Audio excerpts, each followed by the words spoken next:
Assalamualaikum warahmatullahi wabarakatuh.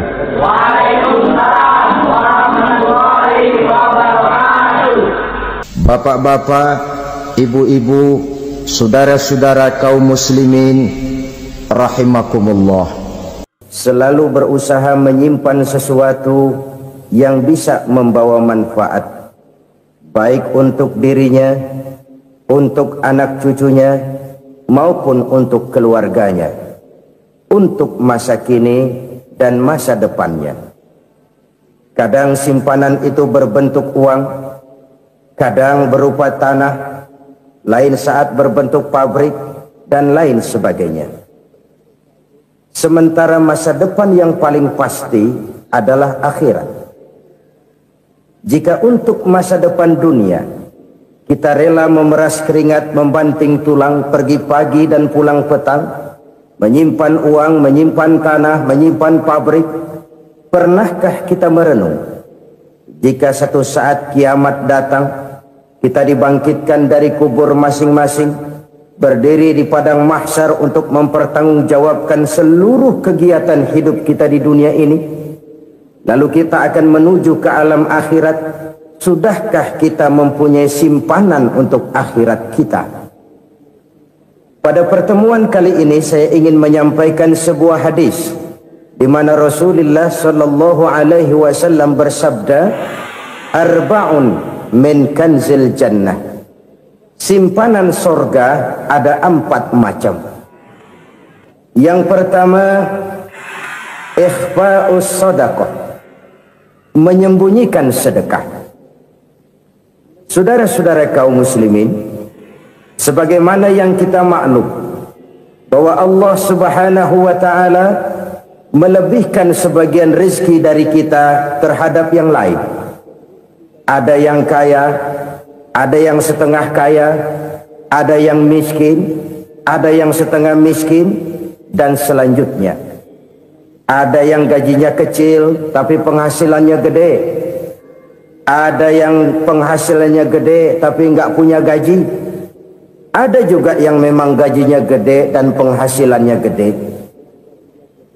Kelebihan rezeki merupakan sunnatullah dan tidak harus membuat kita merasa lebih dari yang lain.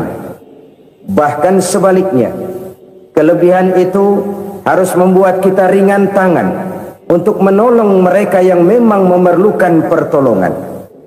Kalau saudara diberikan ilmu, maka pertanyaan akhirat cuma satu: ilmumu kau amalkan untuk apa? Kalau saudara diberikan umur yang panjang, pengadilan akhirat juga bertanya satu: umurmu kau habiskan di mana? Tapi kalau saudara diberikan harta, pengadilan akhirat akan bertanya 2: hartamu kau dapat dari mana? Kau belanjakan kemana? Dari mananya ditanya dan kemananya juga ditanya. Oleh karena kita akan dimintakan pertanggungan jawab, maka amanah yang bernama harta ini harus kita gunakan dengan sebaik-baiknya. Ada penggunaan yang merupakan kewajiban, itu zakat namanya. Ada penggunaan yang sewaktu-waktu, itu infak namanya. Ada yang lebih sewaktu-waktu lagi, dan itu sedekah namanya. Zakat dia terikat oleh haul dan nisab, oleh putaran batas waktu dan ukuran dari harta itu sendiri. Sedangkan infak terikat oleh situasi dan kondisi perekonomian seseorang. Sedangkan sedekah tidak terikat dengan apapun. Dalam kondisi seperti apapun kita bisa melakukan sedekah dengan yang terkecil sekalipun.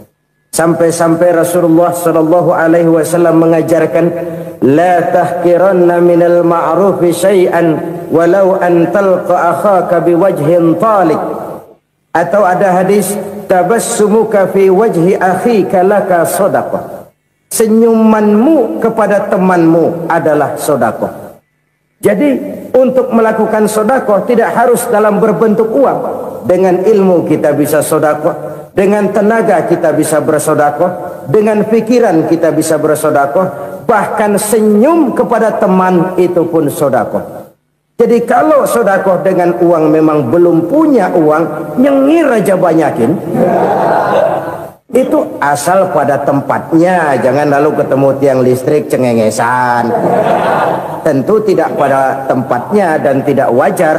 Nah, sedekah yang paling dicintai Allah adalah sedekah yang disembunyikan. Artinya jauh dari sifat riya. Kan kadang-kadang ada orang sedekah itu disebutkan namanya. Apa tidak bagus? Kalau memang niatnya ikhlas, ya bagus-bagus saja. Untuk memberikan sugesti kepada yang lain. Si Fulan bin Fulan nyumbang sekian, diumumkan. Boleh kalau niatnya untuk memberikan rangsangan kepada yang lain supaya dia menyumbang lebih besar dari orang tadi. Tapi kalau itu mendatangkan riya, maka sedekah yang paling dicintai Allah adalah sedekah yang disembunyikan. Tangan kiri saja tidak tahu apa yang diberikan oleh tangan kanan. Sedekah yang dilakukan dengan ikhlas akan merupakan perbendaharaan surga, tersembunyi dari pandangan orang lain, tidak seorang pun tahu. Karena memang sikap yang baik adalah melupakan kebaikan dan mengingat kesalahan. Itu salah satu ciri orang bahagia. Orang yang selalu mengingat kesalahannya dan berusaha melupakan segala kebaikannya. Kalau dia akan berada kebaikan, dia tidak bisa ikut, dia merasa rugi karena dia merasa belum pernah berbuat baik. Tapi kalau akan melakukan kesalahan baru, dia ingat kesalahan yang sudah-sudah, sehingga terhalang baginya untuk melakukan satu kesalahan baru. Demikianlah saudara-saudara, bahwa Allah melebihkan rizki sebagian kita dari yang lain, agar terjadi tolong-menolong dalam kehidupan ini. Jadi kesenjangan yang nature, kesenjangan yang alami, itu sunnatullah. Ada yang kaya, ada yang miskin, ada yang kelas menengah. Nah, kenapa lalu sekarang kita berusaha mengentaskan kemiskinan? Oleh karena adanya kesenjangan struktural. Kalau yang kaya bisa semakin kaya, kenapa yang miskin tidak bisa naik jadi ikut sedikit kaya? Sebab pada dasarnya Islam adalah agama yang sejak turunnya sudah berupaya memerangi kemiskinan. Bahkan dikatakan kemiskinan itu mendekatkan kepada kekufuran. Orang kalau miskin udah dekat banget sama kafir. Gampang menjadi kafir. Berapa banyak saudara-saudara kita yang oleh karena soal perut, oleh karena soal materi, terpaksa meninggalkan dan menanggalkan akidahnya.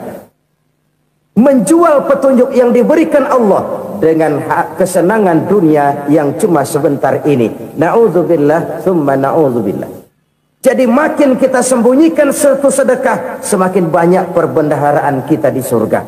Sedekah yang paling dicintai Allah adalah sedekah yang disembunyikan.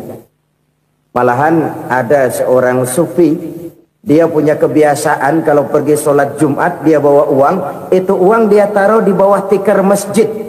Dia niat sedekah kepada siapa saja yang nemuin itu duit. Maksudnya apa? Supaya yang nemuin nggak tahu siapa yang punya duit.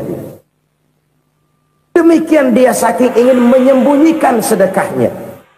Karena sifat riya itu bisa memakan amal kita sendiri. Riya itu termasuk menyebut-nyebut kebaikan kita. Orang yang suka nepuk dada, sedikit-sedikit ngitungnya kalau nggak gua. Tuh kalau nggak gua tuh yang belah situ, kalau nggak gua, iya kalau nggak lu kenapa emang? Orang yang suka menepuk jasa, tuh biasanya memang begitu saudara-saudara. Kalau perang lagi berkecamuk, orang nggak sempat ngaku jadi pahlawan. Tapi begitu perang selesai, yang kagak kenal bedil ngaku pahlawan, mas. Itu sesuatu yang biasa. Oleh karenanya, orang-orang yang ikhlas dalam bersedekah, disembunyikannya sedekah itu, Allah cinta betul. Malahan ada hadis memberikan jaminan, inna sedaqatal mar'il muslimi tazidu fil umri wa tadfa'u mitatas su'i. Sesungguhnya sedekahnya seorang mukmin tazidu fil umri, bisa menambah umur panjang. Wa tadfa'u mitatas su'i, dan menyelamatkan manusia dari mati secara su'ul khatimah. Jadi siapa yang kepengen panjang umur, banyaklah sedekah. Yang bosan hidup, pelit terus. Sedekah menambah panjang umur dan menyelamatkan manusia dari mati secara su'ul khatimah. Pak, katanya umur itu nggak bisa ditambah, nggak bisa dikurangin. Kapan? Kalau ajal sudah datang. Fa idza jaa ajaluhum la yastakhiruna sa'atan wa la yastakdimun. Kalau ajal datang tidak bisa dimajukan, tidak bisa dimundurkan. Itu kalau ajal sudah datang. Tidak bisa lagi umur ditambah dikurangi, sudah datang. Tapi kalau belum datang, itu kan haknya Allah. Mau ditambah, mau dikurangi, hak prerogatif Allah. Sebagai pencipta manusia, Allah maha kuasa dan maha mampu. Sedekah ini menambah panjang umur dan menyelamatkan manusia dari mati secara su'ul khatimah. Itu orang mati kan sama ya, kondisinya mati, nggak nafas. Tapi hakikat mati kan lain-lain. Ada yang mati itu husnul khatimah, baik akhirnya. Misalnya lagi ngaji mati, lagi sholat mati, lagi sedekah mati. Ini yang dinamakan dengan husnul khatimah, baik di akhirnya. Sebaliknya ada yang su'ul khatimah, jelek di akhirnya. Ini yang jadi catatan akhir. Lagi nyekek botol, mampus. Lagi banting kartu, modar. Su'ul khatimah, jelek pada akhirnya. Sedekah menyelamatkan manusia dari mati secara su'ul khatimah. Dan kita semua kepengen mendapat husnul khatimah, jauh dari su'ul khatimah. Oleh sebab itu yang bisa menyelamatkan kita dari penyakit itu antara lain adalah sedekah yang disembunyikan, yang dikerjakan dengan ikhlas karena Allah, tidak karena kepengen dipuji orang, tidak karena ingin dikatakan orang pemurah. Sebab orang dermawan itu orang yang memberi tanpa harus diminta. Kalau masih harus diminta, ya belum dermawan namanya, masih harus diminta. Kalau nggak diminta ya tulus, lolos, polos. Saudara-saudara kaum muslimin rahimakumullah, harta adalah amanat dan akan kita pertanggungjawabkan. Allah melebihkan rizki sebagian kita dari yang lain agar kita saling tolong menolong, bantu membantu. Nabi janjikan siapa yang meringankan beban saudaranya muslim di dunia, Allah akan meringankan bebannya di akhirat nanti. Sebuah jaminan dari baginda Nabi. Si orang yang kita bantu barangkali tidak bisa membalas, Allah yang akan membalas lewat jalan lain yang tidak pernah kita sangka-sangka. Ada orang tanya, Pak, ini ada orang nyumbang masjid sambil marah-marah, bagaimana? Saya bilang sumbangannya aja ambil, marahnya jangan. Marahnya jangan diambil, itu urusan dia. Saudara-saudara kaum muslimin rahimakumullah, umat Islam ini kan umat yang punya potensi besar. Kadang kita merenung, kenapa kadang-kadang pembangunan masjid kok lambat sekali? Kalau hotel hari ini peletakan pertama, bulan depan peresmian. Supermarket hari ini peletakan batu pertama, minggu depan peresmian. Tapi kalau sudah yang namanya masjid, kadang-kadang peletakan batu pertama sekaligus jadi batu terakhir. 3 tahun, 4 tahun, campur nebar jalak di jalanan, duit dijaring kayak ikan sepat. Apa tidak ada orang Islam yang kaya? Banyak. Apa tidak ada pengusaha muslim yang jadi konglomerat? Ada. Lalu yang belum banyak itu yang komit terhadap nilai-nilai agamanya. Akhirnya kita jatuh jadi umat yang lemah. Belum ada pengusaha konglomerat muslim buka pabrik supermi cap beduk misalnya umpamanya atau pabrik kecap cap sorban supaya identitas keislamannya sedikit kelihatan. Kita jatuh jadi umat yang lemah karena potensi tidak terinventarisir dengan baik. Kita ini ibarat kompor yang cuma matengin nasi orang lain. Potensi kita dimanfaatkan oleh orang lain. Ukhuwah Islamiyah kita baru terbatas kepada silaturahmi. Ukhuwah di bidang ekonomi kita lemah, ukhuwah di bidang kebudayaan kita lemah, apalagi ukhuwah di bidang politik kita lebih rapuh lagi. Padahal ukhuwah itu adalah totalitas kehidupan manusia, menyangkut ipolek sosbud. memerlukan nilai-nilai ukhuwah. Jadi oleh karena itu mari kita menyadari di dalam harta kita, walaupun kita yang cari pergi pagi pulang sore peras keringat banting tulang, di sana ada harta anak yatim, di sana ada hak masjid, di sana ada hak pesantren, di sana ada hak jihad. Berbahagialah seseorang apabila dia oleh Allah dijadikan keran itu menyimpan air, tapi tidak untuk dirinya, tapi disalurkannya kepada mereka yang memang memerlukannya. Saudara-saudara kaum muslimin rahimakumullah, ini yang pertama. Jadi perbendaharaan surga adalah menyembunyikan sedekah. Orang lain nggak tahu, kita pun nggak pernah ngitung-ngitung. Kita anggap lewat begitu saja, padahal itu deposit akhirat. Satu. Yang kedua, perbendaharaan surga itu apa? Wa kitmanul musibah, menyembunyikan kesulitan. Kadang orang takut menghadapi kesulitan, tapi makin kita merenung, hidup ini kan sebenarnya urusan. Takut sama urusan, ya jangan hidup. Tandanya orang hidup itu kalau punya urusan. Urusan melupakan problem, problem sering menimbulkan kesulitan. Kesulitan bukan untuk ditakuti, tapi untuk diatasi dan dicarikan jalan keluarnya. Siapa sih orangnya yang nggak pernah sulit-sulit? Makin tinggi status sosialnya, makin gede urusannya. Makin tinggi kualitas imannya, makin berat tingkat kesulitannya.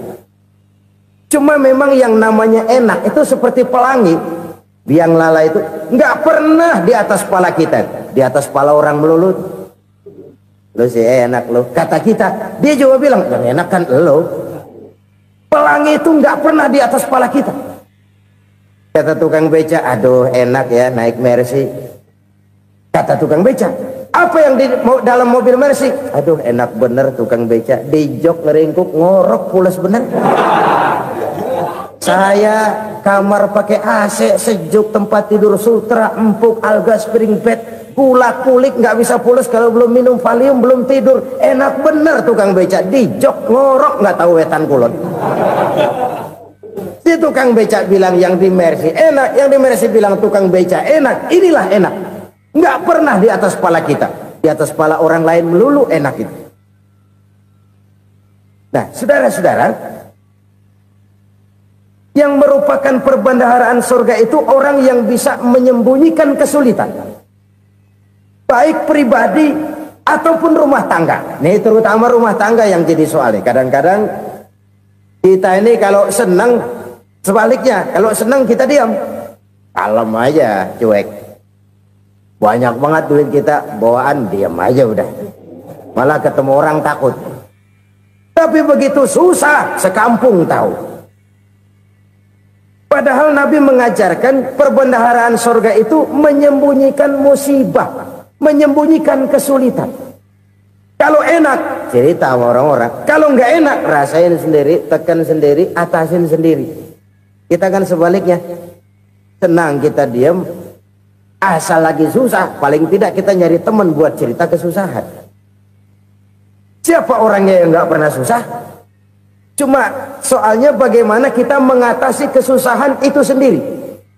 Begitu juga misalnya kalau orang sudah berumah tangga, itu orang tuanya harus menjadi tempat dia cerita yang enak-enak saja. Yang nggak enak rasain berdua, selesaikan berdua, atasin berdua. Jangan dibalik. Asal senang diam, giliran susah saja. Maknya laporan. Terbalik. Bisa menjaga security informasi. Maka nama bayam keluar diem, malah seluitan. Enak amat lo makan daging ayam. Security informasi. Saudara-saudara kaum muslimin rahimakumullah, ujian yang terberat itu yang pernah diberikan kepada para nabi, para rasul, para aulia, para ulama. Makin tinggi keimanan, makin berat bentuk kesulitan. Ayo saya kemukakan satu contoh saja. Ada seorang nabi yang kaya, nabi kaya, namanya Nabi Ayub. Iblis kalau orang begini kan keki, ibadahnya rajin, kaya, yang kayak begini susah digodain. Kalau ibadahnya rajin, miskin, kali bisa disogok. Sini imannya mantap, ibadahnya rajin, kaya, nabi lagi. Oh, tapi namanya iblis nggak kurang akal, laporan, Tuhan, kenapa Les? Ya ini bahasa saya, bahasa Qurannya sih nggak gitu. Itu hambamu yang namanya Ayub, dia rajin ibadah cuma karena dikasih kaya aja. Coba kasih miskin dia, berhenti dia sembahyang. Ah, kamu bisa aja. Saya tahu Ayub itu hambaku yang ikhlas. Saya buktiin Tuhan, silahkan. Dibuktiin lah, iblis turun ke alamin. Yang mula-mula dia lakukan, dia rusak sawah ladang Nabi Ayub. Dia binasakan binatang ternak Nabi Ayub. Sehingga dalam waktu singkat, jatuhlah Nabi Ayub dari orang paling kaya jadi orang paling miskin. Beliau masih ibadah di mihrab dalam masjid. Datang iblis. Saudara Ayub, ya, lagi ngapain? Ibadah. Nyembah Allah, nyembah Allah. Oh, percuma. Kenapa? Tuhan yang ente sembah nih, dia udah bikin miskin ente. Sawah ladang ente hancur lebur, binatang ternak binasa. Sekarang ente jadi orang paling miskin. Ngapain nyembah Tuhan kayak begitu? Tekor. Udah berhenti dah ibadah, berhenti ibadah. Ini iblis sama Tuhan laporannya lain, yang dikerjakan kepada Nabi Ayub juga lain. Benar begitu iblis kata Nabi Ayub? Iya, sawah ladang saya habis, buras. Binatang ternak saya binasa, binasa. Saya miskin, bangpak. Apa jawab Nabi Ayub? Bukan innalillahi, ini hebat. Alhamdulillahillazi a'tani wa akhza minni. Segala puji bagi Allah yang telah memberikan harta kepada saya dan sekarang mengambilnya lagi. Alhamdulillah. Allah yang ngasih, Allah yang ambil. Itu mah urusan Allah. Iblis cuman ibadah jalan terus, sujud lagi Nabi Ayub. Iblis seleher gondok banget. Dasar Nabi nggak mempan dia apa-apain. Miskin malah alhamdulillah. Allah yang ngasih, Allah yang ambil. Jadi kalau kita tidak komit, kita tidak terikat kepada kaya, miskin, senang, susah, apa yang bisa bikin kita susah? Jadikan kekayaan, kemiskinan, jadikan senang susah sebagai anak buah yang bisa kita atur. Jangan kekayaan ngatur kita, jangan kemiskinan ngatur kita. Kita yang harus mengatur mereka. Senang susah, kaya, miskin, bahagia, sengsara, jadikan itu anak buah yang bisa kita atur. Kalau sekarang kita kaya, lain saat boleh jadi kita miskin, semiskin-miskinnya. Allah yang ngasih, Allah yang ambil. Tenaga mana yang bisa menghalangi? Ibadah jalan terus. Iblis makin gondok. Dasar Nabi loh. Akhirnya apa? Nabi Ayub dikerjain, diberikan penyakit. Demikian fatal penyakitnya. Bayangin, udah miskin, sakit. Masya Allah. Miskin, sakit. Sakitnya nggak lama, kira-kira 16 tahun. Istrinya 3, 2 mental minta ceraiin. Ngerawatin laki bengek begini. Senang belum tentu, susah udah pasti nih. Cerai aja, cerai dah. Cerai. Tinggal satu Siti Rahmah yang setia menemani beliau. Sesetia-setianya hati perempuan. Satu saat Siti Rahmah bilang, "Bang, iya, abang kan Nabi, Bang. Lalu, namanya Nabi kan doanya jarang meleset, Bang. Maksud kamu minta kenapa sih sama Tuhan biar abang sembuh, baik dah, Bang?" Siti Rahmah, iya. Saya sakit berapa tahun sih dah? 16 tahun, Bang. Sebelum ini saya sehat berapa tahun? Ya kira-kira 60 tahun, Bang. Nah, coba ente banding-bandingin, Rahmah. Saya dikasih sehat 60 tahun, dikasih sakit 16 tahun. Sudah nggak sabar mau doa kepada Allah minta sembuh. Saya malu kepada Allah. Diuji dengan yang luar biasa seperti ini, tidak mengganggu stabilitas kehambaannya. Dia tetap menghamba kepada Allah Subhanahu wa ta'ala. Saudara-saudara kaum muslimin rahimakumullah. Kunci menghadapi kesulitan itu apa? Allah jelaskan dalam satu ayat, wa basyiris sabirin alladzina iza asabathum musibah qalu inna lillahi wa inna ilaihi raji'un. Gembirakan orang-orang yang sabar. Siapa mereka itu? Yang apabila mendapat musibah mereka kembali kepada keyakinan dasar, segalanya dari Allah dan segalanya akan kembali kepada Allah. Ini konsepsi dasar dari sikap muslim dalam menghadapi berbagai kesulitan. Segalanya dari Allah, segalanya akan kembali kepada Allah. Kalau ini sudah kondisi dasarnya, maka kita akan lapang menghadapi kenyataan bagaimanapun pahitnya. Apakah itu namanya miskin, apakah itu namanya sakit, bahkan maut sekalipun. Maut sekalipun. Segalanya dari Allah, segalanya akan kembali kepada Allah. Ini sikap hidup, bukan sekedar ucapan. Kita kadang-kadang menjadikannya sebagai ucapan. Mulutnya sehingga berhenti, innalillahi wa inna ilaihi raji'un, tapi nangisnya terus gerung-gerungan. Bukan itu, ini kesadaran moral. Kalau segalanya dari Allah, segalanya kembali kepada Allah, kan sebenarnya cuma nunggu giliran. Hari ini saya nyembayangin dia, entah hari apa saya disembayangin orang. Hari ini saya antar dia ke kubur, entah hari apa orang nganterin saya ke kubur. Hari ini saya tahlilkan dia, entah nanti kapan orang tahlilkan saya. Segalanya dari Allah, segalanya akan kembali juga kepada Allah. Oleh sebab itu saudara-saudara, kesulitan bukan untuk ditakuti. Kesulitan justru untuk diatasi, dicarikan jalan keluarnya. Dan tidak ada orang yang tidak pernah mendapat kesulitan. Tidak ada. Semakin tinggi status sosial, semakin tinggi kualitas keimanan, semakin besar juga tingkat kesulitan. Hanya saja bagaimana cara kita mengatasinya. Dan Al-Quran menyatakan, inna ma'al usri yusra. Di balik kesulitan itu pasti ada kemudahan. Roda itu berputar. Karena itu Rasulullah Sallallahu Alaihi Wasallam mengingatkan kepada kita, ta'arraf ilallahi firraha ya'rifka fisyiddah. Ingatlah kepada Allah di waktu kamu senang, supaya Allah ingat kepada kamu di waktu kamu susah. Kalau waktu senang kita ingat kepada Allah, kita susah, Allah tidak akan meninggalkan kita. Tapi kalau waktu senang kita jauh dari Allah, sujud tidak sempat, dengan masjid jauh, ketika senang kita lupakan Allah. Nanti begitu kita susah, Allah lupakan kita. Dan itu menyakitkan. Oleh karena itu orang-orang tua kita dulu bilang, kalau lagi sehat ingat-ingat lu bakal sakit nanti. Kalau lagi kaya ingat-ingat satu saat kita bakal jatuh miskin. Bahkan kalau lagi muda ingat-ingat kita bakal tua. Dan yang terpenting kalau lagi hidup ingat-ingat kita bakal mati. Saudara-saudara kaum muslimin rahimakumullah. Jadi yang kedua yang merupakan perbendaharaan surga, menyembunyikan musibah. Saudara-saudara kaum muslimin rahimakumullah. Hal ketiga yang merupakan perbendaharaan surga adalah wasilatur rahmi. Orang yang suka bersilaturahmi. Sebagaimana yang kita maklum bahwa manusia adalah makhluk yang disebut zon politika.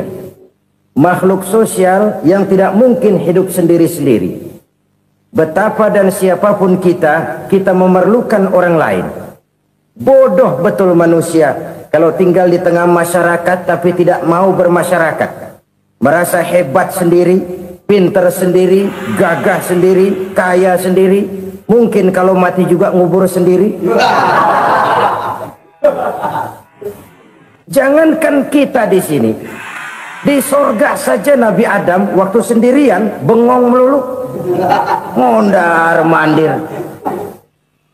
Allah tegur dam sepi dam. Ya ini kalau bahasa saya. Iya Tuhan sepi ini nggak ada coret-corekan pisan ini. Diciptakan Siti Hawa baru anteng Nabi Adam. Itu di sorga. Cobalah. Umpamanya saudara tinggal di Jakarta nih. Kaya bener. Apaan aja di Jakarta punya saudara dah. Jembatan Semanggi ambil. Monas, Buntel bawa pulang. Hotel-hotel ambil semua. Cuman tinggal di Jakarta sendirian, apa enaknya? betapa dan siapapun kita perlu orang lain. Tidak ada seorang pun yang bisa memenuhi kebutuhan hidupnya secara sendiri-sendiri. Nah, Islam telah menyelamatkan manusia dari ras diskriminasi, mengikat manusia dengan persaudaraan yang berlandaskan kepada akidah. Karena itu dianjurkan bersilaturahmi. Bahkan Nabi menyatakan, man arada ayyubsata lahu fi rizqihi wa yunsa'a fi atharihi falyasil rahimah. Siapa yang kepengen diluaskan rezekinya dan dipanjangkan usianya, banyaklah ia bersilaturahmi. Siapa yang kepengen dimudahkan rezekinya, hendaknya ia banyak bersilaturahmi. Kalau banyak teman, kesulitan kan paling tidak ada tempat cerita. Udah susah, sendirian kita pikirin diri, nggak ada tempat tukar pikiran. Cepet banget sama bengek. Dilawan sendiri. Nah, secara makro kita bisa berkata, tidak mungkin ada kemenangan kalau tidak ada kekuatan. Tidak ada kekuatan kalau tidak ada kesatuan dan persatuan. Tidak mungkin ada kesatuan dan persatuan tanpa semangat silaturahmi. Kalau umat Islam mau menang, dia harus kuat. Kalau umat Islam mau kuat, dia harus bersatu. Kalau umat Islam mau bersatu, dia harus membudayakan silaturahmi ini. Bahkan sampai-sampai kata Nabi, kalau bisa cari nilai tambah. Apa? Silman qata'ak. Bersilaturahmilah kau kepada orang yang marah denganmu. Masya Allah, indahnya ajaran agama kita. Orang yang marah pun kepada kita, kata Nabi, kalau bisa bersilaturahmilah kepadanya, kepada orang yang marah itu. Di situ nilai tambah. Cuman jujur nih hadis, ngucapinnya gampang, ngamalinnya yang berat banget. Orang marah sama kita disuruh silaturahmi, ada apa malu? Lu marah, ada gua marahan lagi. Gue pikirin. Saudara-saudara kaum muslimin rahimakumullah. Tapi ini yang diajarkan, bahkan ini yang dicontohkan oleh baginda Rasul.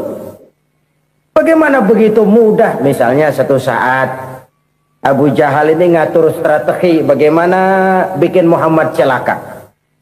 Dia gali lubang di depan tempat tidurnya. Dia tutupin daun korma. Terus dia panggil seseorang, ke sini. Kasih tahu Muhammad, pamannya sakit keras, minta ditengokin. Berangkat orang ini ke sana. Muhammad, labbaik.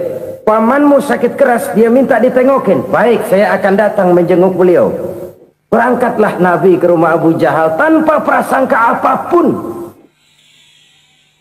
Abu Jahal udah pasang stil, selimut 3 rangkap setengah dipakai, persis kayak orang meriang. Tapi sembari ngintip dari balik selimut, begitu Muhammad buka pintu, nah masuk perangkap nih. Muhammad jalan menuju tempat pembaringan. Makin lama makin dekat, makin lama makin dekat, makin dekat ke lubang yang dipasang oleh Abu Jahal itu. Dalam hati Abu Jahal, terus dah jatuh, mampus dah lu ini. Mampus lu hari ini nih. Apa yang terjadi? Malaikat Jibril datang. Muhammad, pamanmu cuma pura-pura sakit. Di depan tempat tidurnya ada lubang perangkap supaya kamu jatuh ke situ. Sudah, kamu pulang. Balik kanan Nabi. Sudah hampir jatuh ke lubang, balik kanan, pulang. Bayangin kecewanya Abu Jahal. Muhammad dikit lagi, Muhammad dikit lagi. Enggak paman, saya pulang aja. Emosi bangun dari tempat tidur, enggak sadar kalau lagi pura-pura sakit. Lompat ngejar Nabi, dia lupa dengan lubang yang dia gali. Usrah, nyemplung sendiri ke dalam lubang.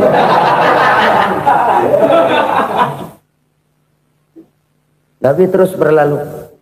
Ini terjadi keanehan. Jatuh ke lubang yang dia gali itu sebenarnya nggak terlalu dalam ya, antara 3-4 meteran lah. Tolong saya jatuh ke lubang ini. Datanglah pelayan-pelayannya itu. Angkat saya dari sini. Oh, yang ngulurin tambang. Satu gulung, belum juga nyampe itu tambang. Kurang, beli lagi ke warung. Sambung, ulur lagi, nggak juga bisa sampai. Wah, ini kerjaan Muhammad ini. Tolong, siapa salah seorang kamu ke rumah Muhammad, kasih tahu encangnya kecebur. Minta ditolongin. sampaikan kepada Rasul. Kenapa? Pamanmu jatuh ke lubang, Muhammad minta tolong diangkatin. Tambang udah nyambung-nyambung nggak nyampe juga. Ya, nanti saya datang, saya tolong. Cobain. Nyata-nyata orang berniat jahat mau mencelakakan dia. Datang dia menolong. Ini yang disebut air tuba dibalas air susu ya ini. Bukan sebaliknya. Air tuba dibalas air susu. Paman, kecebur ya? Iya Muhammad, tolong ini. Pegang tangan saya. Nabi ulurkan tangannya, nyampe, dipegang oleh Abu Jahal, diangkat ke atas, sampai atas. Apa kata Abu Jahal? Sihirmu memang hebat Muhammad. Udah ditolongin dikata sihir. Yang enak kita kemplang kan itu orang begitu. Urusan apa? Tapi inilah akhlak. Kalau bisa kamu bersilaturahmilah dengan orang yang marah kepadamu sekalipun. Orang marah kita tetap baik. So, kalau kita berbuat baik sama orang yang memang baik, rasanya sih biasa-biasa aja. Orang baik kita baik lagi, ya draw aja, belum ada nilai tambah di situ. Baru ada nilai tambah kalau kita bisa berbuat baik kepada orang yang nyakitin kita. Itu namanya kita setingkat di atas dia. Dia sakitin kita, kita berbuat baik sama dia. Dia pelit sama kita, kita baik sama dia. Dia marahin kita, kita deketin dia. Di situ kita punya nilai tambah. Jadi siapa yang ingin diluaskan rezekinya, kata Nabi, dan dipanjangkan umurnya, hendaklah ia banyak-banyak bersilaturahmi. Sederhana sebenarnya silaturahmi, tapi silaturahmi membangkitkan semangat kesatuan dan persatuan. Kesatuan dan persatuan melahirkan kekuatan. Dalam matematika 1 ditambah 1 pasti 2. Tapi di tengah masyarakat, 1 orang takut ditambah 1 orang takut, hasilnya jadi 2 orang setengah berani. Kenapa setengah berani? Karena udah berdua. Tadi pan takut sendirian. Kalau dia kumpul turu-turu takutlah jadi berani. Kita yang lemah, kita yang tidak berdaya, kita yang miskin, kalau mau kompak bersatu, apa yang nggak bisa kita kerjain? Apalagi tinggal di kota besar, pilihan cuma 2. Bertahan atau minggir. Bertahan atau minggir. Untuk bisa bertahan harus mampu bersaing. Untuk mampu bersaing harus punya keahlian. Keahlian harus ditunjang dengan pendidikan, ditambah oleh kekompakan sebagai umat. Udah miskin mencar mulu, orang injak kita. Orang nggak pandang urusan apa malu. Oleh karena itu, silaturahmi pada hakikatnya merupakan roh dari ukhuwah yang diajarkan oleh agama kita. Bagaimana Islam menyelamatkan masyarakat manusia dari ras diskriminasi, mengikat manusia, dan tidak ada persaudaraan yang lebih indah selain persaudaraan yang diikat dengan nilai-nilai akidah. Sepanjang orang di jalan Allah, itulah saudara kita. Keluar dia dari jalan Allah, selesailah persaudaraan sampai di situ. Karena itu, kalau ingin menyimpan sesuatu di surga, banyaklah bersilaturahmi. Datang ke rumah ini, datang ke rumah itu, dan lain sebagainya.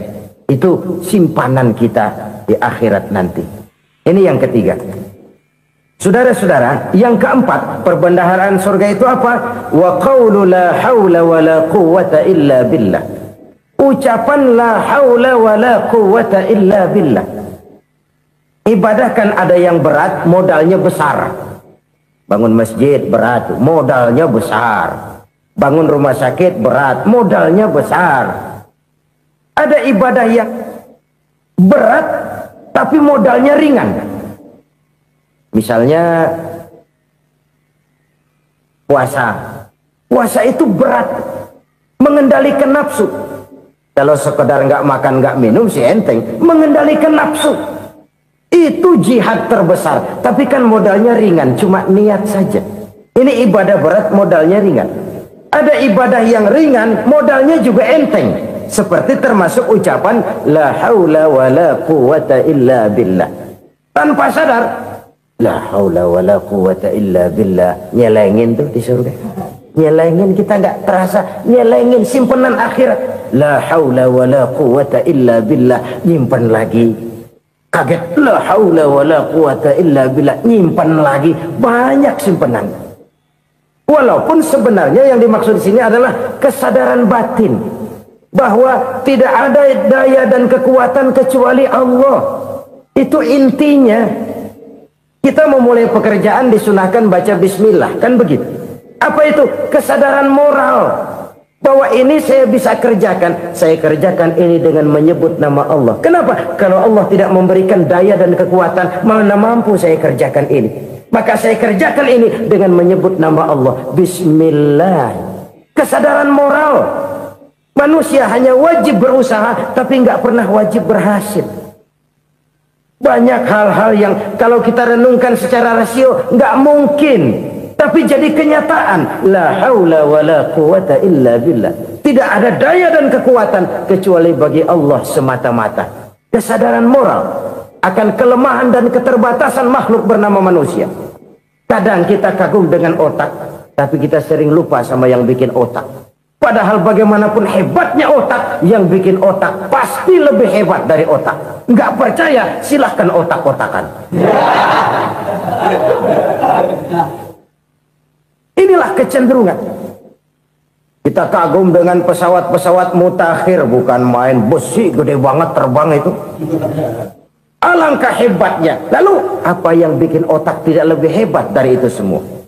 Kita puji laut. Apa yang bikin laut tidak lebih hebat dari laut itu? La haula wa la quwata illa billah. Tidak ada daya dan kekuatan kecuali Allah. Apa yang bisa kita lakukan kalau tidak karena daya dan kemampuan yang diberikan oleh Allah kepada kita? Lahirlah sikap tawadu, rendah hati, tidak melonjak menjadi angkuh dan sombong, sadar akan kelemahan dan keterbatasan diri sebagai makhluk yang diciptakan oleh Allah Subhanahu wa taala. Jadi satu sisi ini ucapan yang berpahala, la haula, jadi wiridan. Pada sisi lain ini kesadaran moral, sikap mental, kesadaran batin bahwa yang punya daya dan kekuatan itu cuma Allah. Kita nggak pantas untuk sombong, sebab sombong itu pakaiannya Allah. Kita nggak sedang pakai pakaian Allah, kegedean. Dan makin kita renungi, makin terbentur. Apa sih yang bisa kita sombongin? Kita mau sombong apa? Kaya? Pintar? Itu kan semua relatif. Di atas langit masih ada langit lagi. Jadi oleh karenanya, marilah kita menyadari. Manusia hanya wajib berusaha, tapi tidak pernah wajib berhasil. Yang berusaha saja tidak wajib berhasil, apalagi yang tidak berusaha. Islam bukan agama orang pemalas yang selesai sholat lalu enggelohom, enggelenggem ayem-ayem. Tapi Islam bukan agama orang sombong yang setelah berusaha lalu tidak memerlukan Allah. Kita bisa saja bikin proyeksi, tahun sekian kita bakal panen besar menurut perhitungan otak. Tapi ada kejadian lain. Apa? Tikus ngambek. Habis itu dimakanin tikus, panen gagal. Proyeksi rasional gagal oleh tikus-tikus yang ngambek itu. Bisa saja terjadi. Tahun depan kita panen besar, urung. Kenapa? Musim panas panjang. Dan sekarang ini koran-koran bikin berita musim mengalami penyelewengan. Bukan cuma manusia yang nyeleweng sekarang. Musim pakai nyeleweng. Mestinya kan musim hujan udah selesai, masih hujan-hujan juga. Musim. Nah sekarang kita boleh bikin proyeksi, kita bakal panen besar. Tahu-tahu musim panas panjang, sawah retak, air kering. Cari teknokrat yang paling botak, suruh pendekin tuh musim panas. La haula wa la quwata illa billah. Inilah kesadaran moral. Saudara, saya teringat satu saat ada seorang konglomerat. Umurnya ya kira-kira 70-an. Satu saat dia ditanya oleh wartawan, "Pak, umur Bapak berapa sih?" "Ya paling 10 tahun." 10 tahun? 10 tahun? Anak Bapak berapa orang? Satu saja? Satu. Harta Bapak berapa? Ya paling-paling bangsa 7 juta kali. 7 juta? Iya. Pak, kenapa Bapak bohongi saya? Bapak punya buku biografi. Koran-koran, majalah-majalah banyak memuat cerita riwayat hidup Bapak. Saya tahu umur Bapak 70. Kenapa bilang cuma 7 tahun? Saya tahu anak Bapak 8. Kenapa cuma bilang 1? Saya tahu harta Bapak miliaran, mungkin triliunan. Pabrik di mana-mana, bank di mana-mana. Kenapa bilang uang Bapak cuma 7 juta? Nah, kata si konglomerat tadi, kamu benar nak, kamu benar. Umur saya kalau jumlahnya memang 70 nak. Cuman ingat-ingat saya, baru 7 tahun terakhir ini saya sujud. Baru 7 tahun terakhir ini saya berusaha dekat dengan Allah. Saya laksanakan perintahnya, saya jauhi larangannya. 7 tahun inilah rasanya yang ada nilainya di hadapan Allah. Yang 63 tahun matong, kelabu, kelem umur gue. Habis untuk maksiat, untuk munkarat. Maka ketika ditanya tadi, umur saya 7 tahun itu. Oh begitu Pak. Oh iya. Lalu anak Pak. Anak Bapak kan 8. Kenapa bilang cuma 1? Nah, kalau jumlah hitungannya memang anak saya 8. Tapi dari 8 orang ini rasanya cuma 1 nih. Yang bakal jadi buah hati, belahan jantung. Pelanjut cerita, penerus sejarah. Bakal jadi anak soleh yang akan mendoakan saya. Cuma 1 rasanya anak saya ini yang bakal jadi buah hati saya. Besar-besaran saya. Yang akan mendoakan di kubur saya. Yang akan mendoakan di akhirat saya. Yang 7 orang mana? Masya Allah, yang satu tenggeng, yang satu nyekek botol mulu, yang satu nggak karu-karuan. Makanya saya bilang 1 anak saya yang akan bisa mendoakan saya. Oh begitu Pak. Iya. Nah harta Pak, harta Bapak kan triliunan. Pabrik Bapak di mana-mana. Uang Bapak hampir di tiap bank-bank besar. Kenapa bilang cuma 7 juta? Betul kau nak. Harta saya kalau jumlahnya memang miliaran, triliunan mungkin. Tapi yang saya ingat baru 7 juta tuh yang saya belanjakan di jalan Allah. Saya nyumbang masjid, saya santuni yatim piatu, saya bantu pembangunan pesantren, saya bantu pembangunan rumah sakit Islam. Itu yang akan saya bawa pulang ke akhirat, yang 7 juta itu. Yang triliunan itu nanti akan diperebutkan oleh anak-anak saya sebagai waris saya. Jadi harta saya 7 juta itu yang bakal nemenin saya di akhirat. Yang akan saya bawa pulang jadi teman saya. Saudara-saudara kaum muslimin, jangan-jangan orang tua itu adalah kita-kita ini. Jangan-jangan kita-kita ini adalah orang tua itu. Jangan-jangan itu potret dari diri kita masing-masing. Dari sekian umur yang diberikan Allah, berapa tahun yang ada nilainya di hadapan Allah? Dari sekian anak-anak yang merupakan amanah, berapa yang akan mendoakan kita sebagai orang tuanya menjadi anak soleh? Dari sekian banyak harta yang diberikan Allah, berapa yang akan kita bawa pulang menghadapnya nanti, yang kita belanjakan di jalan Allah? Ini sebuah potret kehidupan. Karena itu kita kembali kepada la haula wa la quwwata illa billah. Kita wajib berusaha, kita wajib berikhtiar. Selebihnya, segala daya dan kekuatan hanya milik Allah saja semata-mata. Satu kesadaran batin dari setiap pribadi muslim. Setelah ia berusaha dan berikhtiar, ia menyerahkannya kepada Allah Subhanahu wa ta'ala. Jadi, satu sisi ini merupakan wiridan ucapan yang mengandung pahala. Pada sisi lain, ini merupakan sikap batin dari seorang muslim di dalam ia menghadapi realitas kehidupan ini. Saudara-saudara kaum muslimin rahimakumullah. Kalau ini kita jadikan satu basis kehidupan, maka ini akan menyelamatkan manusia dari kemungkinan tergelincir menjadi orang yang lupa diri dan lupa darat. Sebab itu Imamul Ghazali berpesan, jadidis safinah fa innal bahra amiq wa khuziz zad fa inna safara ba'id wa khaffifil hamla fa innal hamla sadid. Perbarui selalu kapalmu karena lautan sangat dalam. Bawa bekal yang banyak karena perjalanan ini sangat jauh. Ringankan beban karena kebanyakan beban akan menyakitkan. Alangkah indah kalimat ini, alangkah dalam makna yang terkandung di sana. Perbarui selalu kapalmu karena lautan sangat dalam. Apa artinya ini? Jaga mentalmu baik-baik.